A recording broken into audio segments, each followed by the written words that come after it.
Have you ever wondered what is the best set of tamers in the Digimon trading card game? Well, guys, I'm here with you today to talk about the best tamers and the some of the most infamous tamer cards in the game currently. We're going to rank them all.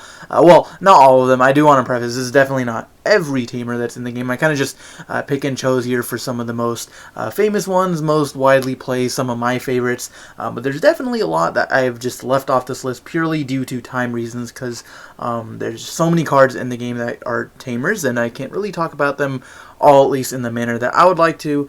But anyways, let's go ahead and get right into it, guys. So I'm going to be ranking them according to these criterias. Basically, all the way from broken, good, playable, being like, you know, it's still decent, you'll still see it every now and then. Almost good to being they just missed the mark on it, to where the card is really nichely good, but just short of seeing competitive play.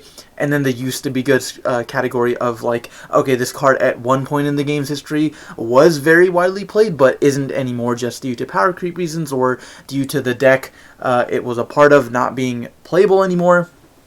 So let's just kind of talk about the tamers in the Digimon card game, starting with one of my absolute favorites is going to be BT1 Tai Kamiya. Tai is just a staple in basically every red deck, and I still think he is really solid, just as strong as he was back when he was printed all the way in BT1. So this really only sees play in red decks, of course, because its effect is dependent on that. But whether it's Black War Greymon, whether it's War Greymon X, I still think I wouldn't put this in the broken category, but I would definitely put it in the good slot. It is definitely a really strong tamer. Getting extra psych attack checks is always really nice. Next card is going to be TK. Again, another, this is kind of chronological order. I kind of just to have it set up that way without even doing it on purpose, but some of them are a little bit out of order, but generally I'm going from like the start of the game all the way up until the EX sets, as well as BT 9 and 10.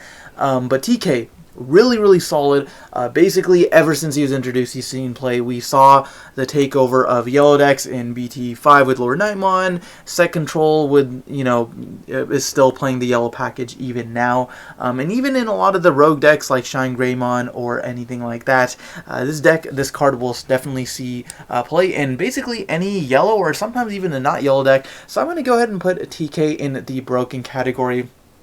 Just because looking at your security, getting a free card is just really broken. The fact that it's a consistency card paired along with a tamer being a memory setter, it's a trend we'll see in a lot of the tamers, to be honest. But that just makes it really broken. Like, being a consistency card as well as a card that guarantees you memory is really crazy. Next here we got Miss Mimi here. Really powerful, of course, in the green deck, green kind of archetype.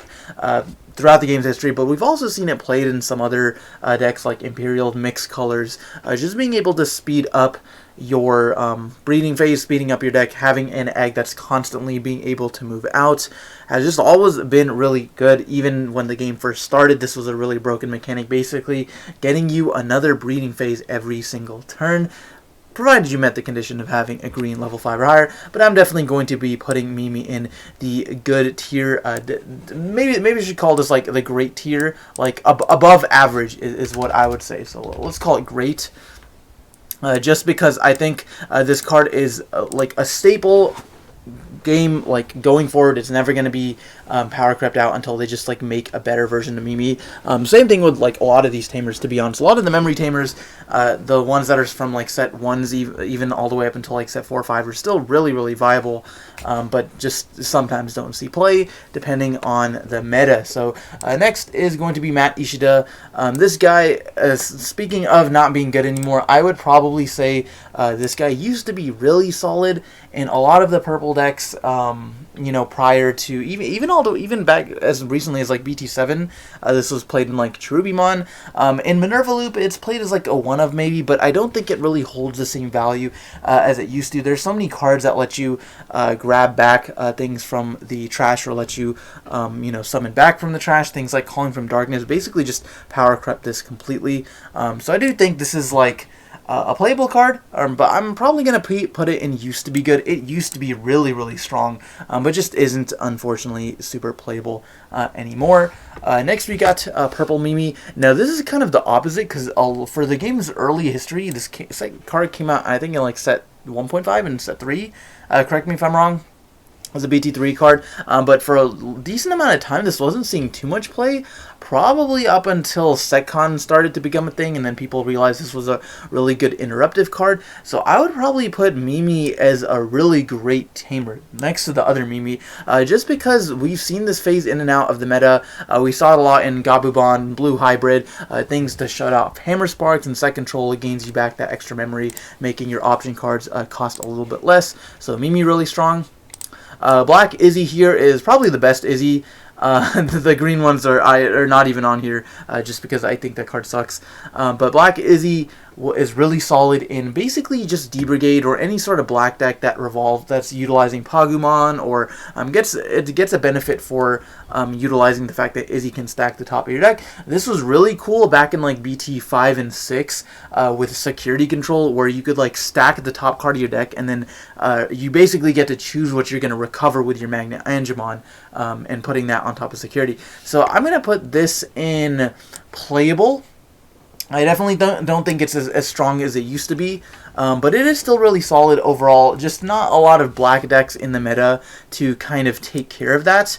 I think really D-Brigade is the only one that is really utilizing that card. Aside from that, maybe like Dark Nightmon or something, but of course that's a deck that really doesn't see too much play now that those cards are even out.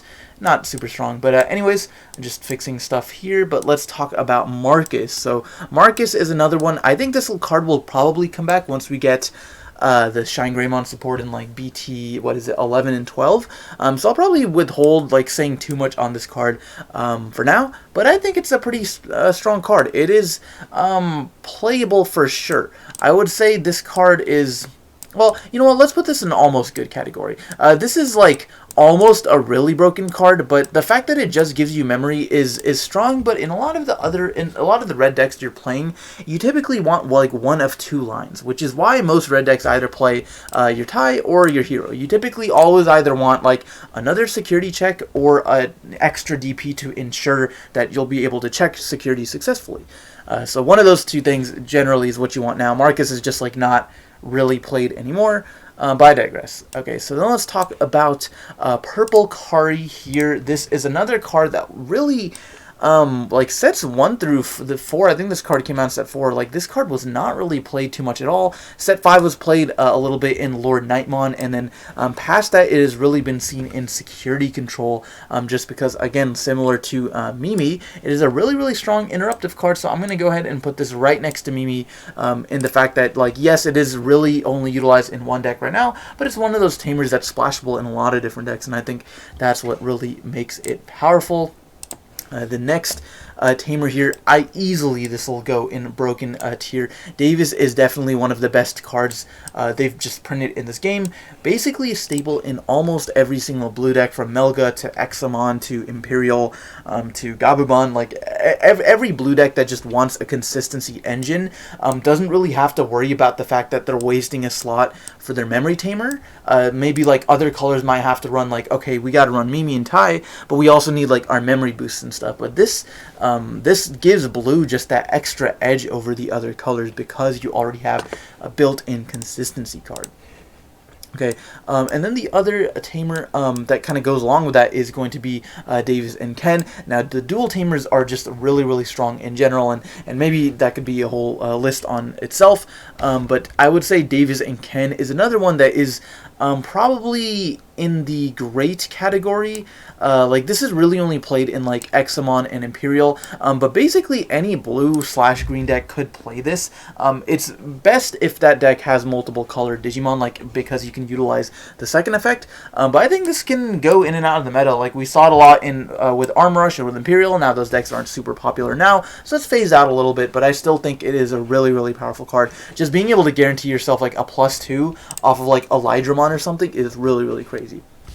Now Sora Joe, this card is easily one of the most broken they've ever printed. I'm going to go ahead and put it in here in the top tier. It's just like the dual tamers are cool in theory because their conditions are maybe slightly difficult to meet, which like balances the fact that you get 2 memory every single turn.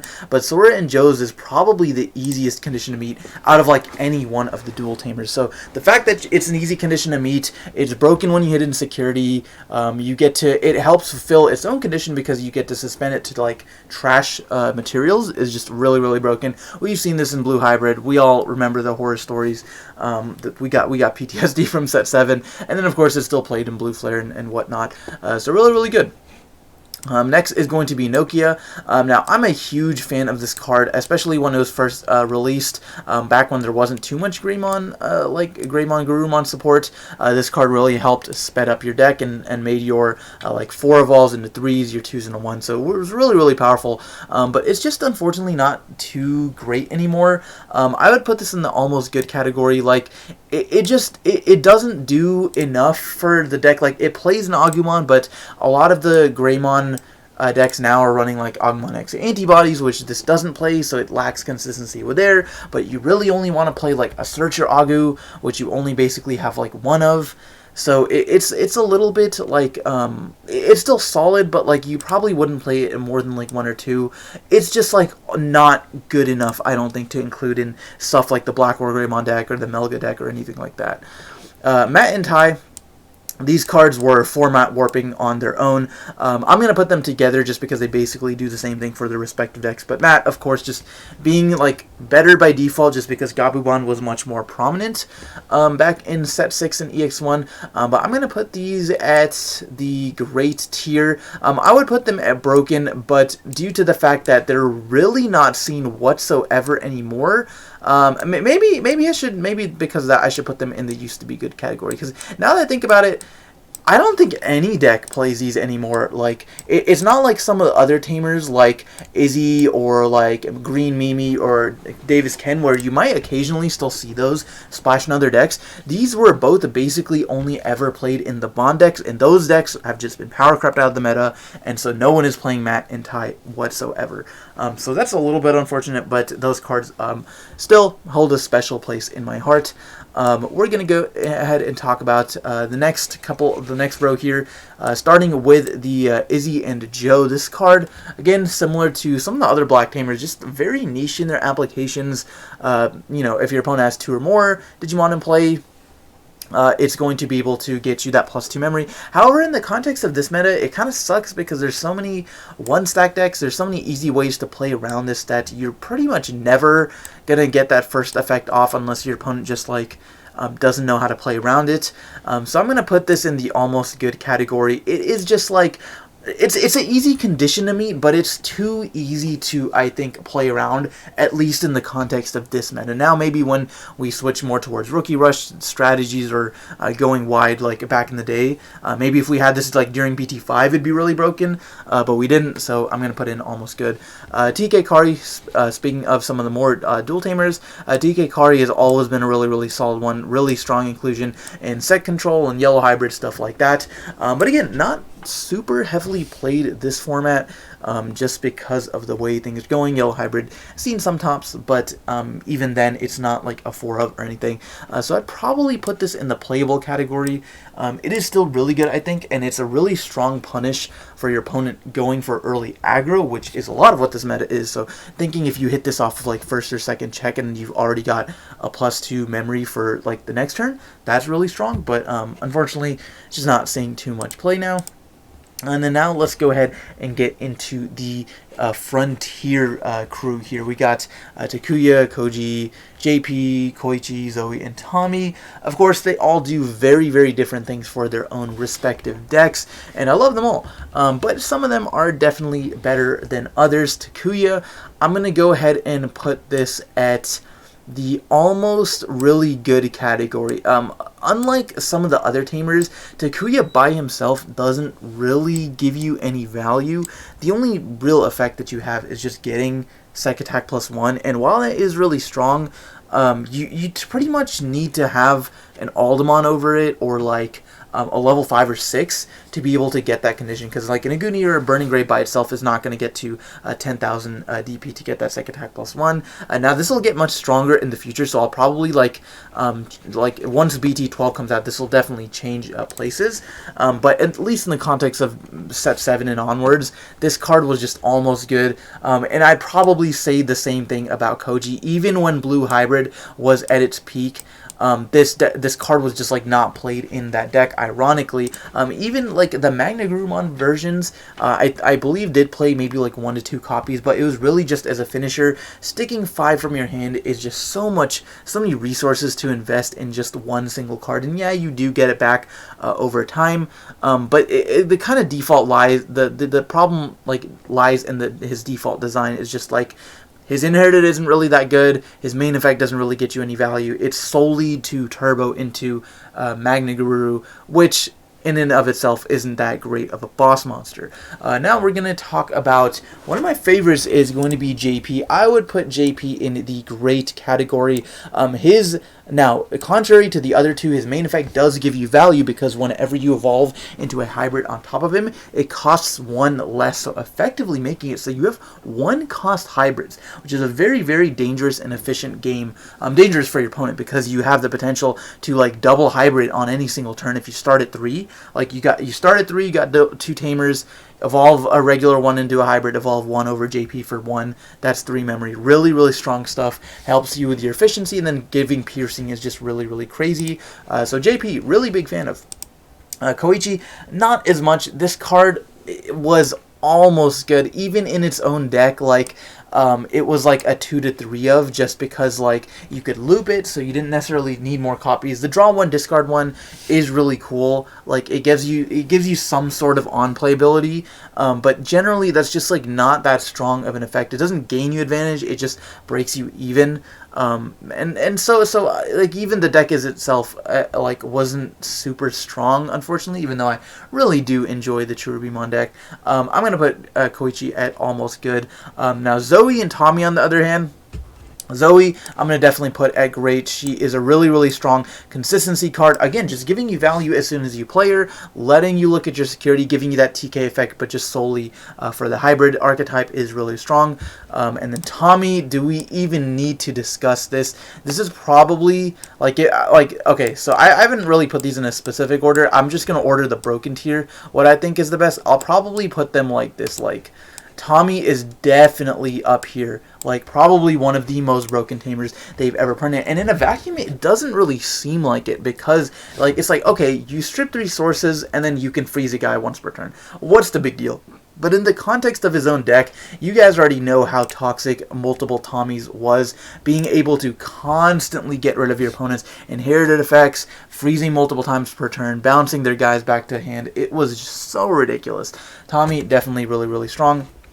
Now, on to the last couple ones. Coda, again, really, really strong one. I'm going to put this in the... I'll probably put this in the broken category. Maybe great. Like, this card is effectively just like a Davis, but only for the X-Antibody archetype. Like, literally the exact same thing. But it can grab, like, cards that aren't just Digimon. Like, it can grab anything that has X-Antibody in like its traits, I believe. So I think it can grab like the option card and stuff like that. But I don't think it's quite widely used enough for me to call it like as broken as Davis. Davis is just like so good because you can play it in like any blue deck. But Coda is basically just Alphamon. Then next we got Kari, pretty much only using like Mastamon, set controls. I'm going to put this in playable. Like, I honestly don't think this card is like that great. It's like a +1 memory in those respective decks. Like, yes, okay, it makes your Hell Scythe cost 5, makes your Magna Angemon like cost 6, etc. But really only in niche scenarios and when you've already got set up. I would even prefer TK in a lot of those decks over Kari, just because TK lets you look at your security and gives you a +1 versus just gaining an extra memory when I was going to be at 3 anyway. So Kari, putting her in playable. Hero, I'm definitely putting him in the broken category. Hero is definitely one of the strongest red tamers we've got. I think the +2000 solves the problem that so many red decks, and just a lot of decks in general, we've seen this outside of red. We've seen in Melga and Grandis as well, just being a delicate plan package, guaranteeing you memory, being able to boost your stack DP so that you won't die as easily, and then giving you the ability to play cards like Delicate Plan. All of that wrapped up into one really strong 4-cost memory tamer is just really crazy. I think Hero is a slam dunk as far as tamer designs.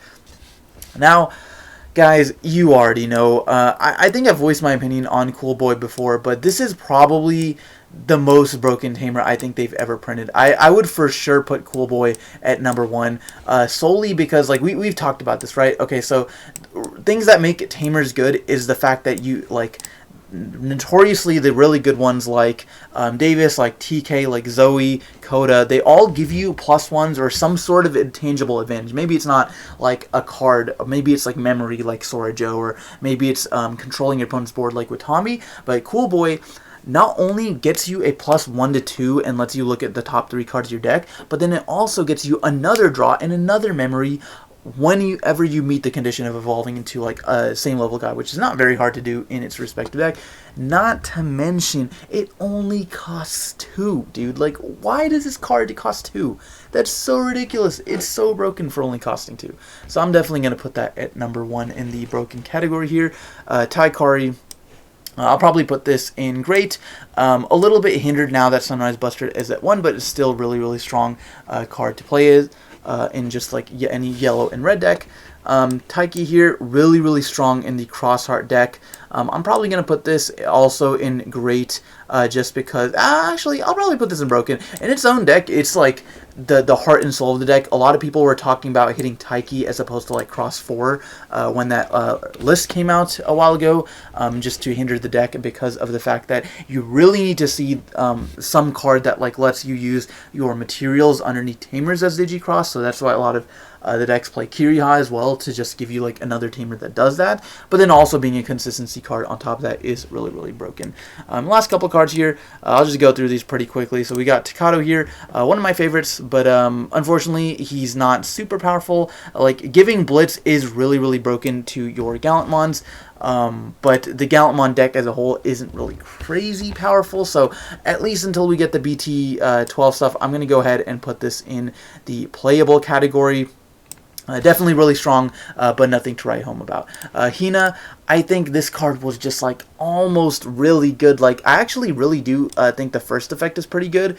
Getting just +1 memory whenever your opponent has a Digimon in play, that's really crazy for just a 3 memory cost. But the second effect is super niche and only playable in its own respective deck, which is not a very good deck whatsoever. So I'm going to put this in the almost good category. We've almost got a really strong tamer. But instead we just got like kind of like a niche tamer for the Dragon Links deck. So I'm going to go ahead and put that there. And then the last card I wanted to talk about was going to be Analog Youth. Similar to Cool Boy, 2-cost white tamer. It gives you a look at the top 3, and then you get to choose amongst those. And then gives you some memory and advantage on the second effect there. But I think the second effect in Analog's text is much more difficult to kind of reach. Rather, like, you have to have a level 5 with materials, and it has to die, which isn't super hard, albeit, but it's only really used in specific decks. And then the first effect, like, yeah, okay, you can grab any Digimon, but I'd rather just play like a memory boost or something else like that. So I'm just going to go ahead and put this in the playable category. But yeah, guys, that is going to do it for the list. That is going to be the Digimon Tamer tier list. If you went ahead and enjoyed this video, let me know down in the comment section below. And do you agree with this list? Are there any some of your favorite tamers that I didn't talk about that I missed? Let me know down in the comments. But anyways, guys, that's going to do it for this one. Thanks for watching, and we'll see you next time.